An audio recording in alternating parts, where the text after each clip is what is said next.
তোর এইদিকে তোর মাথাটা দেখা, ফসফস করিস না, তোর মাথাটা এই দিকে দেখা। তুই আমার রাগ, তুই আমার রাগ, বেঈমানের বাচ্চা। আচ্ছা মাথায় কি ফুলের মতো ছাপাটা নাই? কথা কয় না কেন? দাঁত দুটো ভাঙি নাই, যেটা দিয়ে কামড় দেয় মানুষকে, বিষ ঢুকিয়ে দেয় মারা যায়, দাঁতটা ভাঙি নেই। ওই 2 টাকা টান মেরে তুলে যদি আমার মতো কোমরে মাজায় বাঁধতে পারি, এই মাটি চেয়ে গেলাম গাহাত পার বিষ বেতা গাল্লা রাসূলের নামে শরীর থেকে সরে যাবে। আচ্ছা এটা কি সাপ কয়? গোমা সাপ নাকি? ভাই যারা গোমা সাপ ওটা আলাদা, এটার নাম বলা হয় কালীগোমা। কালীগোমা। আচ্ছা এইরকম সাপ কি আপনারা ধরতে পারবেন? না। আর আমরা কিছু না জানলে ভাই ধরতেই পারি না, জানি বলেই ধরিয়া গেল, যাবে না ভাই। আচ্ছা সাপুরিয়া সাবেরাতে মারা যায় না মা? যায়।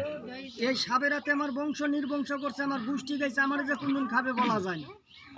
আবার ওই 2 গাছ টান মেরে তুলে আপনার ছেলে মেয়ের গলায় বেঁধে দিবেন, লেখাপড়া ব্রেন বুদ্ধি শয়তানি ভুল করতে পারবে না, শরীর বন্ধ।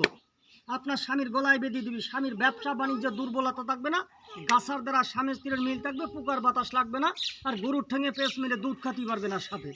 আচ্ছা সাপটা কি আপনাদের দেখানো হয়েছে না? সবাই মিলে ধরে দেখবেন। আচ্ছা একটা রাসেল ভাইবার সাপ দেখাতে চাইছিলাম, মনে আছে?